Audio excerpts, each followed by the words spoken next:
આપણી સંકલ્પ ન્યૂઝ ચેનલને સબસ્ક્રાઇબ અને લાઇક કરો, બેલ આઇકન દબાવો જેથી આવનાર ન્યૂઝ અપડેટ્સની નોટિફિકેશન આપના મોબાઈલ પર સૌથી પહેલા પહોંચે. Like, subscribe and share the video. નમસ્કાર દર્શક મિત્રો, હું છું આપની સાથે દક્ષા ખીચી. સંકલ્પ ન્યૂઝમાં આપનું સ્વાગત છે. સમાચારની શરૂઆત કરતા પહેલા એક નજર આજના મુખ્ય સમાચાર પર. સિલવાસા રિંગ રોડ કંપનીના કામદારો ભરેલ બસ અને બાઇક વચ્ચે અકસ્માતમાં 2 લોકોને ઈજા પહોંચી. બાઇક બસ પાછળ ધડાકાભેર અથડાતા બાઇક સવાર 2 લોકોને ઈજાઓ પહોંચતા તેઓને સારવાર અર્થે હોસ્પિટલમાં ખસેડાયા. સિલવાસ રિંગ રોડ પાસે આજ રોજ સવારે બસ અને બાઇક વચ્ચે અકસ્માત સર્જાયો હતો. બસ કામદારો ભરીને પીપરિયા તરફ બસ નંબર DN09R9842 જઈ રહી હતી ત્યારે એક મોટરસાયકલ નંબર DN09M6014 બાઇક ચાલક બસમાં ભરેલ બસ કામદારોને ઓવરટેક કરતી વખતે અચાનક બસ પાછળ ધડાકાભેર અથડાતા અકસ્માત સર્જાયો હતો.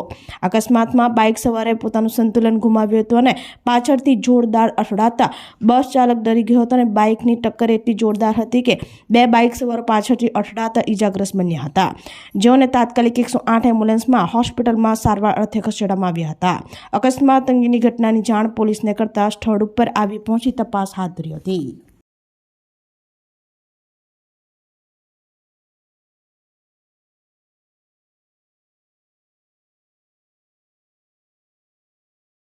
સિલવાસા પીપરિયાની જાગૃતિ સિન્થેટિક્સ કંપનીના કામદારોને છૂટા કરવામાં આવતા નારાજગી જોવા મળી. કંપનીમાં 2 થી 17 વર્ષથી કામ કરી રહેલ કામદારોનું શોષણ કર્યાના આક્ષેપો સાથે હડતાળ પર ઉતર્યા. ઔદ્યોગિક શહેર દાદરાનગર હવેલીમાં કામદારોનું શોષણ કરવામાં આવી રહ્યું હોવાના આક્ષેપો કરવામાં આવ્યા છે, જેમાં જે યુવાનો ગરીબીમાં પોતાનું ઘર છોડીને પોતાના પરિવારની જવાબદારી લે છે તેઓ આ કંપનીઓની ભઠ્ઠીઓમાં કામ કરતા યુવાનોને ઘરની જવાબદારી ઉપાડી લેનારા ગરીબ મજૂર શોષણો થઈ રહ્યું છે. કામદારો સાથે દુર્વ્યવહાર કરવા છતાંય કંપનીઓ તેમને સરકાર દ્વારા નક્કી કરેલ વેતન ચૂકવતી નથી. આ કિસ્સો પીપરિયાની જાગૃત સિન્થેટિક્સ પ્રાઇવેટ લિમિટેડ કંપનીનો સામે આવ્યો છે. આ કંપનીમાં 15 વર્ષથી કામ કરી રહેલા એક મજૂર સંત કુમારે જણાવ્યું હતું કે મશીન કંપનીમાંથી બીજે ક્યાંક મોકલવામાં આવી રહ્યું છે. જ્યારે મેનેજર અશોક શર્માને આ અંગે પૂછવામાં આવ્યું તો તેમણે જણાવ્યું કે કંપની વેચાઈ રહી છે અને બીજે ક્યાંક નોકરી શોધો કહેવામાં આવ્યું છે. કંપનીમાં કામદારો 2 થી 17 વર્ષ કામ કરી રહ્યા છે. કંપનીમાંથી અચાનક કાઢી મૂકવામાં આવ્યા બાદ કામદારો હડતાળ ઉપર ઉતરી ગયા હતા અને લેબર ઓફિસે પહોંચ્યા હતા. કામદારોએ જણાવ્યું હતું કે તેઓ શ્રમ અધિકારી પાસે માંગણી કરી છે કે કંપની મેનેજમેન્ટે અમને 3 મહિનાનો વધારાનો પગાર અને જે પણ ગણતરીમાં કરવામાં આવે તે આપવી જોઈએ. કામદારોએ જણાવ્યું કે શ્રમ અધિકારીએ કંપની મેનેજમેન્ટને 10 દિવસનો સમય આપ્યો છે. प्रॉब्लम हम लोगों का यही है कि हम लोगों का कंपनी बेच रहा है, बेच दिया है और मुश्किल भी निकाल रहा है और हम लोग अपना सरकारी रूल से हम लोग अपना हिसाब मांग रहे हैं तो सरकारी रूल से नहीं दे रहा है, आप अपना रूल सिखा रहे हैं. हम लोगों का जो बेसिक 290 रुपये वो उसके रेट से दे रहा है, वो हम लोगों को नहीं चाहिए. सरकारी रूल है 441 रुपये. हम लोगों को वो रूल से हिसाब चाहिए, वो रूल से हम लोग का जो नोटिस पगार है वो चाहिए. और जागृति सिंथेटिक्स पीपरिया हम 6 साल से कर रहे हैं, कोई 7 साल कोई 15 साल का भी आदमी है. और धागा प्लांट सभी लेबर ऑफिस में गए थे, बात किए. हम लोग टोटल 32-33 आदमी सब कंपनी की तरफ से. सब कंपनी.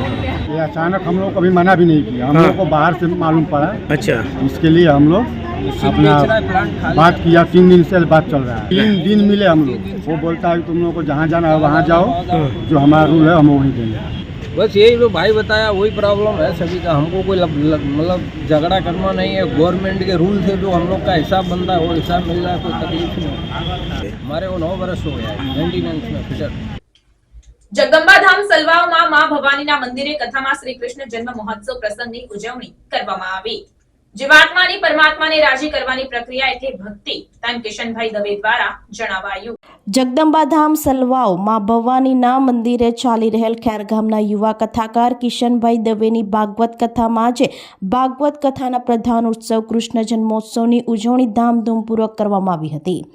આ પૂર્વે ગોપી ગીતના શ્લોકનું પારાયણ કરાયું હતું. ચોથા દિવસનો દશાંશ યજ્ઞ દૈનિક યજમાન મનીષભાઈ દેસાઈના યજમાન પદે આચાર્ય અલ્પેશ ભટ્ટ દ્વારા સંપન્ન થયો હતો. કથામાં વિશાળ સંખ્યામાં ભાવિક ભક્તો જોડાયા હતા. નંદગીર આનંદ ભયો જય કનૈયા લાલ કીના નાદ સાથે વાતાવરણ ગુંજી ઉઠ્યું હતું. સાથે કથામાં વામન ચરિત્ર અને રામ જન્મની પણ કથાનું સવિસ્તાર વર્ણન થયું હતું. પ્રવીણભાઈ ભટ્ટ દ્વારા પુરુષ સૂક્તમનો પાઠ કરવામાં આવ્યો હતો. કથાકાર કિશન કિશનભાઈ દવેએ વ્યાસપીઠ ઉપરથી કહ્યું હતું કે જીવાત્માની પરમાત્માને રાજી કરવાની પ્રક્રિયા એટલે ભક્તિ. વિશાળ સંખ્યામાં ઉપસ્થિત ભાવિ ભક્તોએ ભગવાન કૃષ્ણ પરમાત્માના આગમનના વધામણા લઈ ભગવાનના નામ સ્મરણ તેમજ કીર્તનમાં મદમસ્ત બન્યા હતા. જીતુભાઈ ગોવિંદભાઈ પટેલ પરિવાર દ્વારા ભગવાન કૃષ્ણ પરમાત્માનું પારણું ઝુલાવવામાં આવ્યું હતું. કથામાં મુકેશભાઈ ત્રિવેદી, તુષારભાઈ પંડ્યા, કૌશિકભાઈ જોશી, હેતલભાઈ ઉપાધ્યાય, લાલુભાઈ મહારાજ, દર્શનાબેન, દક્ષિશભાઈ ત્રિવેદી તેમજ મોટી સંખ્યામાં મહેમાનો પધાર્યા હતા, જેમનું સ્વાગત ભવાની મિત્ર મંડળ દ્વારા કરવામાં આવ્યું હતું.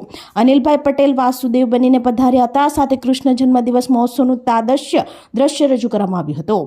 આજે કથામાં ગોવર્ધન પૂજા ઉત્સવની ઉજવણી કરવામાં આવશે, જેની તૈયારીઓ થઈ રહી છે. દરરોજ રાત્રે 8 થી 11 સુધી ચાલી રહેલા કથામાં દરરોજ સાંજે 36 કલાકે મહાપ્રસાદની વ્યવસ્થા આયોજકો દ્વારા કરવામાં આવી છે.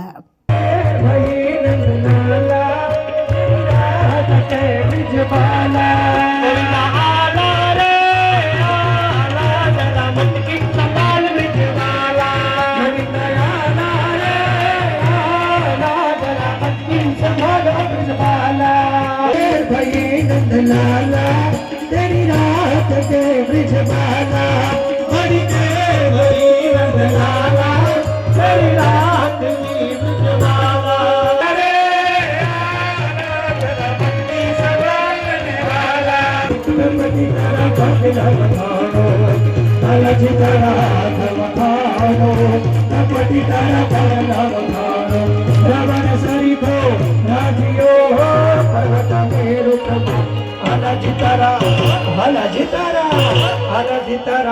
धर्मानो गणपति तेरा भक्ति लगानो सीधा वाला कामण माखन चोरी मोहन चित चोरी ओम जय नंद यशोदा घेरा वैकुंठ भूतारी वाले वैकुंठ जय जय गिरधारी हो जय काला गुण तड़ो तुझ पार के में नहीं आवे. તો આ હતા આજના સમાચાર. નવા સમાચાર સાથે કાલે ફરી મળીશું. ત્યાં સુધી નમસ્કાર. આપણી સંકલ્પ ન્યૂઝ ચેનલને સબસ્ક્રાઇબ અને લાઇક કરો. બેલ આઇકન દબાવો જેથી આવનાર ન્યૂઝ અપડેટ્સની નોટિફિકેશન આપના મોબાઈલ પર સૌથી પહેલા પહોંચે. Like, subscribe and share the video.